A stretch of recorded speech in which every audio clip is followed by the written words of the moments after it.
আগত আমি কাৰ্বি আংলং অট'নমাছ কাউন্সিলৰ district planning বৰ্ডৰ পৰা আমি আলোচনা কৰি আৰু যিমান পাৰোঁ এই গোটেইখিনি আঁচনিবিলাকক এটা বছৰত পূৰণ কৰিবৰ কাৰণে কাৰ্বি আংলং অট'নমাছ কাউন্সিলৰ পৰা এইটো চেষ্টা কৰিম।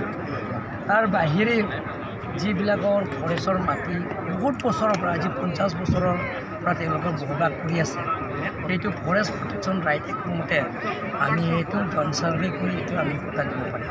সেইটো ৰাইজে আপত্তি কৰিছে, সেইবিলাকৰ আমি দিবৰ কাৰণে কাৰ্বি আংলং অট'নমাছ কাউন্সিল আৰু আমাৰ ডিষ্ট্ৰিক্ট কমিশ্যনাৰৰ লগত বহি আমি সেইটো সমস্যাটো সমাধান কৰিবৰ কাৰণে চেষ্টা কৰিম। আপুনি এতিয়া ইতিমধ্যে কৈছে ছাৰ 50 হস্পিটেল এখনৰ কথা কৈছে। ইয়াত অসম চৰকাৰৰ পৰা আমি আলাপ আলোচনা কৰি ইয়াত বকলীয়া যিটো হস্পিটেলটো ৰাইজৰ যিবিলাকৰ দুখীয়া দৰিদ্ৰ সীমা ৰেখা পৰিয়ালবিলাকৰ বেলেগৰ জেগাত যিবিলাকৰ ঠাইত নোযোৱা আগতে ইয়াত বকলীয়া যাতে ভাল ট্ৰিটমেণ্ট সুবিধা পায়, তাৰ কাৰণে 50 বেডেড হস্পিটেল ইয়াত অসম চৰকাৰৰ পৰা চেংচন কৰা হৈ গ'ল।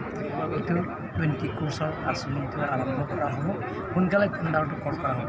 ছাৰ বকলাঘাটত দুটা অভাৱ আছিলে, এটা সাংসদ হৰেণ সিং এম্বুলেঞ্চ এখন দিছে, তাৰপিছত এতিয়া ফায়াৰ ব্ৰিগেড এটা যথেষ্টখিনি ফায়াৰ ব্ৰিগেডটো আমাৰ ইয়াত বিধায়ক বিদা সিং লিং ডাঙৰীয়া অসম চৰকাৰৰ পৰা লিখা হৈছে, এইটো সোনকালে ইয়াত দিয়া হ'ব। কেনেকুৱা পাইছে ছাৰ মানুহৰ সঁহাৰি?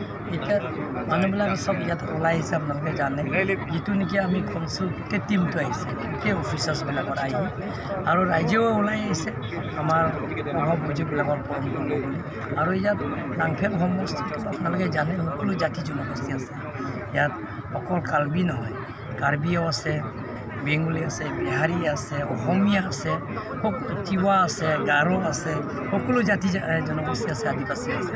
গতিকে এইটো সকলো জাতি জনগোষ্ঠীবিলাকৰ ইয়াত এটা বকলীয়াটো স্থায়ী শান্তি হৈছে। আপোনালোকে জানে যে পৃথিৱীৰ ভিতৰত জনপ্ৰিয় প্ৰধানমন্ত্ৰী নৰেন্দ্ৰ মোদী ডাঙৰীয়া, লগতে ভাৰতৰ জনপ্ৰিয় chief minister doctor Himanta Biswa Sarma ডাঙৰীয়া টিম কাৰ্বি আংলং গঠন কৰাৰ পিছত ইয়াত সকলো জাতি জনগোষ্ঠী এটা স্থায়ী শান্তি আহিছে।